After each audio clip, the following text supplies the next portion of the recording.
I'm Jonah Mercer, and I thought a late-night drive would be easy. Across the empty highway, I saw her Lila Hayes standing under the flickering glow of a Waffle House sign, but something about her smile didn't feel right. Behind her, the neon pulsed like a heartbeat, and I realized, too late, that the diner wasn't open for customers, it was waiting for me. The sign appeared out of the darkness like a beacon, that familiar yellow glow humming faintly against the emptiness of the highway. I had been driving for hours, eyes aching from the endless stretch of asphalt and shadows. My gas gauge hovered just above empty, and the weariness in my body demanded I stop. When I saw the Waffle House sitting alone at the edge of the interstate, it felt like a miracle, a slice of comfort and familiarity in the dead of night. Yet the moment I pulled into the lot, my relief curdled into unease. The parking lot was almost empty except for a rusted pickup truck sitting crooked near the entrance. Its windows were so coated in grime I couldn't see inside. The truck had no license plate, only 2 rusted bolts where one should have been. I killed the engine and sat there for a moment, staring at the building. The bright lights inside gave me a clear view of the booths, the counter, the shiny grill in back. There were people in there, but something about them was strange. They sat perfectly still, heads slightly tilted forward, hands flat on the table. None of them moved. Not a sip of coffee, not a bite of food, not even the twitch of a hand. They looked like wax figures frozen mid-action. I told myself I was being paranoid. Maybe I was over-tiered. Maybe I just needed food, caffeine, something to ground me. I got out of the car, locked the door behind me, and stepped into the heavy silence of the night. Even the highway seemed muted here, the roar of passing cars distant and muffled, like the world had pulled away from this place. My shoes crunched on gravel as I crossed the lot, and with each step, the glow of the sign above buzzed louder, a mechanical drone that matched the rhythm of my pulse. The bell over the door gave a soft jingle as I walked inside, but no one looked up. The air smelled faintly of grease, that familiar diner scent, but beneath it was something else. Something sour, sharp, metallic, like pennies left too long in the rain. I froze just inside the entrance, scanning the room. Every booth was occupied. There was a man in a trucker's cap with his arms at his sides. A young woman with tangled hair staring down at her untouched plate. An older couple slumped slightly against each other. Their stillness was unbearable. I couldn't hear the scrape of forks on plates, no murmur of conversation, not even the faintest breath. The silence pressed against me, thick and unnatural. Behind the counter, a cook worked the grill. He had his back to me, shoulders twitching with each sharp, jerky movement of the spatula. He moved as if on a loop, repeating the same gestures, the same rhythm, over and over. I couldn't see his face. His uniform was stained and stiff, the fabric stretched oddly across his back, as though something beneath the skin shifted as he worked. The sound of sizzling filled the room, but it didn't smell like bacon or eggs. The acrid scent made my throat tighten. I forced myself forward, sliding into a booth. The vinyl seat was sticky against my jeans. I reached for the laminated menu, hoping to distract myself with something familiar. But when I pulled it toward me, I felt dampness beneath my hand. The table was wet.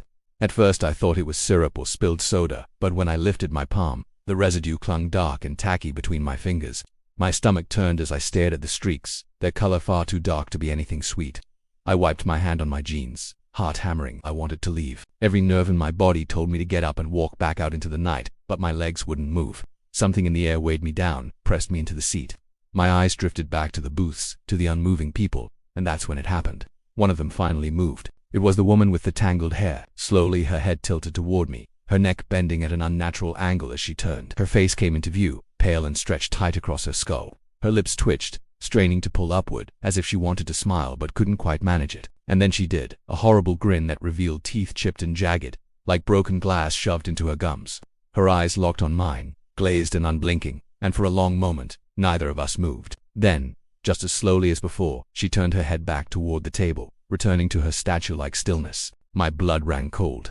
I realized with growing dread that every single person in that diner might be capable of the same, and I was sitting among them, trapped in their silence, waiting for whatever had begun with her to spread. When I looked down at my hands again, the dark residue from the table had smeared deeper into my skin, and I swore I could feel it pulsing, as if it was alive. I sat frozen in the booth, staring at the smear on my palm. It clung to my skin, thick and tacky, almost like tar, but the longer I looked at it, the more it seemed to shimmer faintly in the fluorescent light. My instinct told me to wipe it away, to scrub until it was gone, but some sick part of me was afraid of what I might find beneath it. The diner was so silent that the sound of my own heartbeat roared in my ears. I glanced back up, afraid the woman would turn toward me again, but she hadn't moved. None of them had. They remained hunched in their seats, heads bowed, hands resting perfectly flat on the tables. It was as though the entire room had returned to its original, unnatural stillness. The sizzling behind the counter grew louder. I turned my attention to the cook, hoping for some sign of normalcy. His shoulders still twitched with each stiff, robotic movement of his arms. He scraped the spatula against the grill, but nothing about his rhythm seemed natural. Every movement ended with a violent jerk, as if his muscles were rebelling against his bones. The smell that filled the air was unbearable now. It was acrid, charred, the stench of something burnt beyond recognition. I wanted to believe it was just overcooked meat, but deep down I knew it wasn't. I leaned slightly to one side, trying to see what he was cooking. My eyes caught glimpses of something shriveled and blackened, curled at the edges as if it had been on the heat far too long. The surface of the grill was slick with some kind of fat, but it was too thick, too dark. It didn't glisten the way grease should. It clung like sludge, bubbling at the edges with a faint hiss. My stomach churned and I quickly looked away. The fluorescent lights above gave a sudden flicker.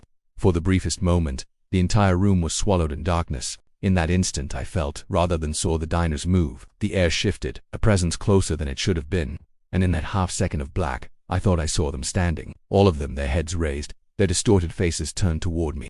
Shadows stretched unnaturally across the walls, arms too long, bodies bent at grotesque angles. But then the lights snapped back on, and everything was exactly as it had been. They were still seated, still frozen, as if nothing had happened at all. I rubbed my eyes, telling myself I was imagining it. The fatigue, the late hour, it was all playing tricks on me. But when I lowered my hands, the first thing I saw was the menu. It lay in front of me, its laminated surface smeared and sticky, like everything else in this place.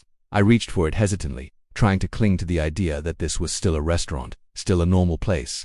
But the moment my eyes traced the words, dread filled me. There were no prices listed, only item names scribbled in uneven, shaky handwriting. Eyes sunny side up, flesh on rye, teeth hash browns. I scanned the rest, each description worse than the last. My stomach knotted violently. None of these could be jokes. The writing wasn't playful or ironic. It looked like it had been scrawled by someone desperate, their letters sharp and frantic, as though their hand had been shaking while they wrote. I let the menu drop back to the table. The smear of dark residue left behind looked thicker now, like it had soaked deeper into the laminate. A low hum reached my ears, one I hadn't noticed before.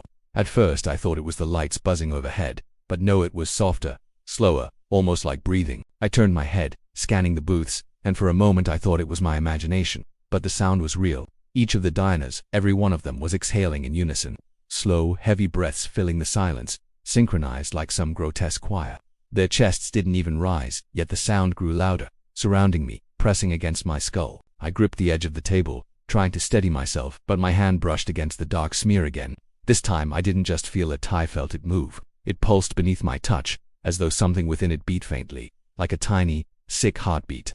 I recoiled, wiping my palm furiously against my jeans, smearing the substance into the fabric. It didn't matter. I could still feel it clinging, still feel that faint throb echoing against my skin. The cook dropped his spatula. The clang of metal on tile made me jump. He bent slowly, his movements jerky and mechanical, and for the first time, he began to turn toward me.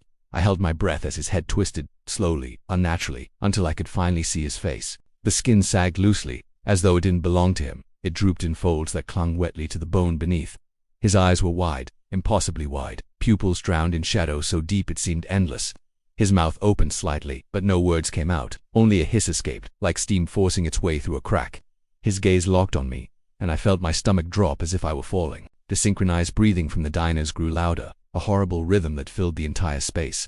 I wanted to run, to throw myself at the door and escape, but when I glanced at the glass pane, my blood went cold. My reflection stared back at me, but it wasn't me. Its face was thinner, its eyes wider, its mouth twitching into the beginnings of that same broken smile I had seen on the woman moments ago. And then the reflection blinked while I had not. I couldn't move. My body felt cemented to the floor, my lungs refusing to draw in air as I stared at the glass. My reflection blinked again, slow and deliberate, the lids dragging over its two wide eyes like it was mocking me.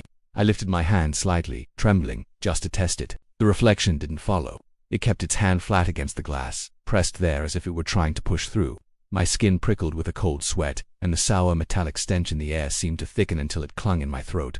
I backed away from the window, the soles of my shoes squeaking faintly on the greasy tiles. The diners hadn't moved. They sat in their rigid, lifeless poses, but I could feel them watching. I couldn't see their eyes. Not directly, but their stillness had weight, a pressure that filled every corner of the room. I turned toward the counter, desperate to find some anchor of normalcy, but the cook was standing completely still now, spatula hanging loosely from one limp hand. His jaw sagged open, wider than before, so wide I could see tendons straining beneath his skin. A faint trickle of something black leaked down his chin, dropping in thick strings onto the floor. I staggered back into my booth, shaking uncontrollably, but the seat that had felt sticky before now squelched beneath me. I looked down and saw the vinyl cracked open, a dark fluid seeping from within as though the seat itself was bleeding. My stomach twisted violently, and I shot back up, stumbling into the aisle. My head swam with panic, my heart slamming against my ribs. I had to get out. No matter what, I had to get out. I moved toward the door again, ignoring the distorted reflection that still pressed its face against the glass. The closer I got, the heavier the air became, like invisible hands were pushing against my chest, slowing my steps. My vision blurred at the edges, tunneling until all I could see was the handle. I reached out, forcing my hand forward, my fingertips brushing the cold metal. The second my skin touched it, fire shot up my arm. The handle seared my flesh, hotter than any flame, and I jerked back with a strangled cry. The acrid smell of burnt skin filled my nostrils, and I looked down to see angry red blisters rising on my palm. My whole hand throbbed as if the heat had burned through to the bone. I stumbled back, clutching it to my chest, gasping for breath. Behind me, chairs scraped against tile. It was a small sound, faint, but in the oppressive silence of the diner, it rang out like thunder. I turned sharply, dread thick in my veins. One by one the diners were lifting their heads. In unison, they rose from their seats, movements slow and stiff, like puppets being yanked upright. Their eyes found me all at once, dozens of glazed, lifeless stares cutting through the flickering light. Their mouths opened, not in screams or words, but in silent grins, each set of teeth, jagged and broken, shards of glass shimmering in the harsh light. I staggered backward until my spine pressed against the glass door. Every muscle in my body screamed to run, but my limbs wouldn't obey. The air seemed charged, buzzing faintly, like static before a storm. I realized with horror that the buzzing wasn't coming from the lights anymore, it was coming from them. Their mouths hung open wider, impossibly wide, and the low vibration deepened, rattling in my chest like a swarm of bees crawling beneath my skin. Their steps were uneven but eerily synchronized, bodies jerking closer with each shuffle. The smell of rot followed them, thick enough to sting my eyes. I darted toward the counter, hoping the other side of the diner held some exit I hadn't noticed. My shoes slipped on the greasy floor as I rounded the corner, and I found myself face to face with the cook. He was closer now, standing just beyond the counter, as if he had slid forward without moving his legs.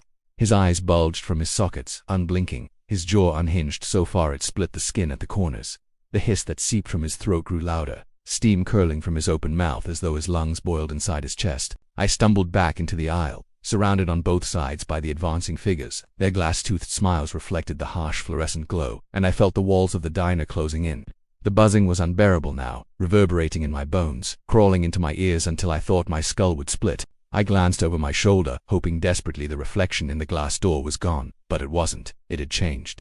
My double no longer mirrored me. It pressed its hands flat against the glass, its mouth stretched into a grotesque smile that split its face from ear to ear. Its eyes rolled back, nothing but white, yet somehow I knew it was looking at me, waiting. The diners took another synchronized step closer, and in that moment I realized I was caught between them and the thing that wore my face. Both pressing in, both waiting for me to make a choice I didn't understand. And then, as if sensing my hesitation, every single diner tilted their heads in perfect unison toward the door, toward my reflection, urging me wordlessly to look at what awaited me outside.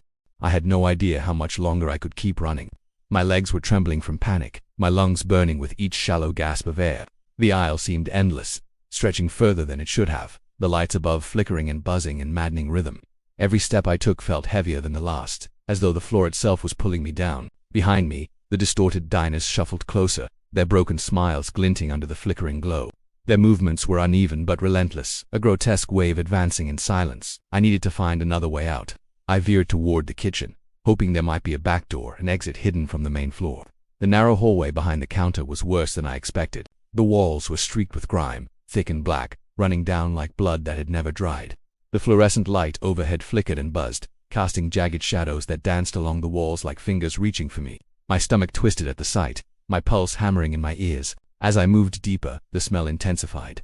The familiar scent of fried food was buried beneath something rotting, sour and metallic, a stench that made my eyes water. Trays and counters were stacked with raw meat, but it was not meat I recognized. Some of it still had hair attached, dark and matted. Others had strange cuts and jagged edges, as though they had been torn rather than sliced. My hands shook, and I gagged, but I forced myself forward, searching for any escape. The walk-in freezer door loomed ahead, tall and metallic, its handle coated in frost. A low, slow pounding came from inside, thudding against the metal with deliberate force. My instincts screamed at me to run, but morbid curiosity or something darker kept me rooted. The thuds were uneven at first, then picked up in rhythm, echoing down the narrow hallway like a heartbeat. I reached out to the freezer door, my fingers trembling as I brushed the cold metal. The pounding stopped instantly. Silence enveloped me, heavy and suffocating. I tried the door handle, locked chained from the outside. Panic surged through me, and I stumbled backward, clutching my hands to my chest, my eyes darting to the kitchen. The cook stood there, closer than before, his form even more grotesque under the flickering light. His skin hung loose, sagging like wet paper, streaked with dark lines that I prayed weren't blood. He took a step toward me, then another, his joints bending at impossible angles. The hiss from his mouth grew louder, a low boiling sound that seemed to come from the pit of his chest rather than his throat. Behind him the diners began to stir again.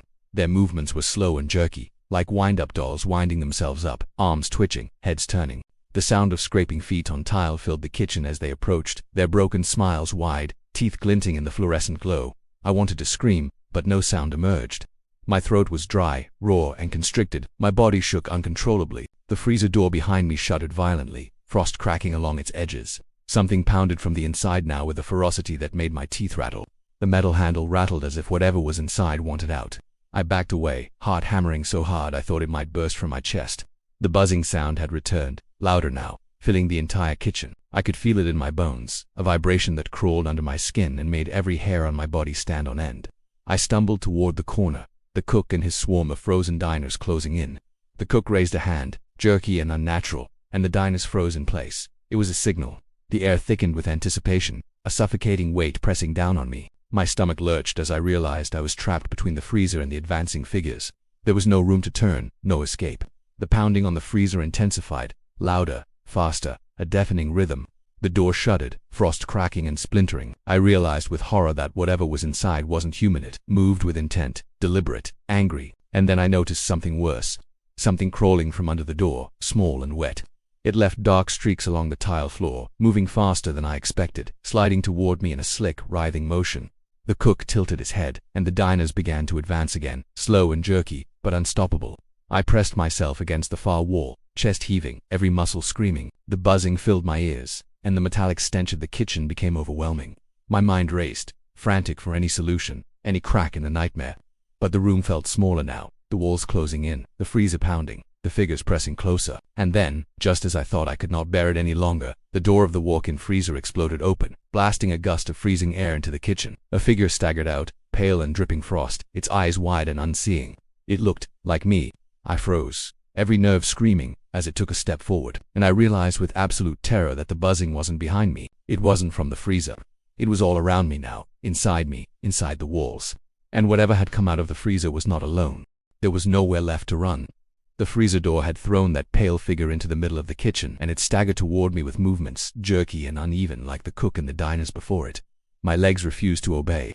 Every instinct screamed to flee, but I could barely lift a foot.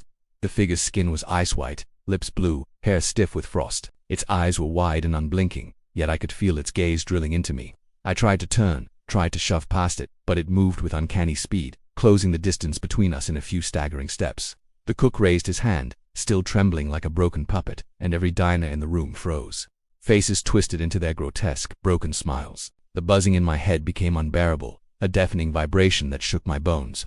It wasn't a sound, it was alive. 1,000 whispering voices chanting my name in low sibilant tones. My chest tightened, lungs collapsing as I gasped for breath, but the air around me felt thick, impossible to inhale. The thing before me stopped mere inches from my face. Its mouth opened wide, impossibly wide, stretching past the limits of human anatomy. I could see jagged teeth glinting in the dim fluorescent light, blackened and sharp, dripping with frost and some unknown fluid. Its eyes darted to mine, then up and down my body, like it was examining me, assessing me, deciding something I couldn't understand. My skin crawled and I realized I was shaking so violently my knees might give out at any moment. Behind me, the freezer thumped and shook violently, the chained door rattling as though whatever was trapped inside was furious. I dared to glance back and saw something moving beneath the door. Something alive, writhing, pressing its body against the metal. It hissed a sound like steam and bone scraping together, and the floor beneath it moaned with the effort. I realized, with a cold dread, that the figure in front of me might have come from that thing, but I had no time to process the thought. The diners shifted as one, synchronized yet horrifyingly unnatural. Their heads tilted, their smiles widening as they advanced in unison toward the freezer. I realized I was caught in the center of a nightmare, the frozen double before me, the advancing diners, and the pulsing horror inside the freezer. My body screamed to move, but my limbs refused. Every step I tried to take felt weighted down by invisible hands, as if the building itself wanted to hold me there. Then, suddenly, my double lunged, not with speed, but with purpose. Every movement precise, predatory. It grabbed me by the shoulders, cold as ice, and I could feel frost creeping into my skin, spreading rapidly. Panic surged, pure and raw, as I struggled, kicking, screaming silently. Its grin stretched impossibly wider, and I realized the impossible. The eyes staring at me were not empty. They were hungry. The buzzing reached a crescendo, and the temperature plummeted. I could see my breath like smoke curling in front of me, my hair stiffening with frost. Behind the double, the diners had begun to move toward the kitchen aisles. Slow, deliberate, like shadows detaching from the walls. Their hands twitched with unnatural eagerness, fingers curling toward me. I could feel the weight of their gaze pressing down, suffocating, unbearable. I stumbled backward, colliding with the freezer. The chained door rattled violently, and a sickly hiss escaped from within. The writhing mass beneath the metal pressed upward with a terrifying force, and for a moment, the floor shook. I looked down and noticed something worse. The dark streaks sliding from the freezer door had multiplied, spreading across the kitchen floor like living tendrils moving toward me, sticky and wet, pulsating like they had a mind of their own. The double raised its hand, and the buzzing and whispers intensified, now merging with 1,000 soft, scraping sounds from the diners. It tilted its head, mimicking my every motion, and I realized with utter horror that it could copy me perfectly. Every fear, every instinct, it knew. Every move I made, it anticipated. My own reflection had become a predator. And then the freezer door creaked open wider, slow and deliberate. From inside, a shadow rose, taller than any human should be, a figure that shimmered faintly in the dim fluorescent light. Its shape shifted constantly, limbs folding and bending in ways that made my stomach churn. The double stepped aside, bowing slightly, as if granting it passage. The shadow moved forward, its presence absorbing all light in the room, filling the kitchen with an unbearable pressure. I tried to scream, but no sound emerged. The whispers had multiplied, overlapping, chanting, hissing. 1,000 voices wrapped around my mind. My vision blurred, my chest heaving, my body trembling. The last thing I saw before the darkness swallowed me completely was my double's smile, stretched impossibly wide eyes, hollow yet impossibly alive, and the shadow looming. Behind it, taller than the ceiling, its form constantly shifting like smoke and teeth. When I blinked, I was outside the Waffle House.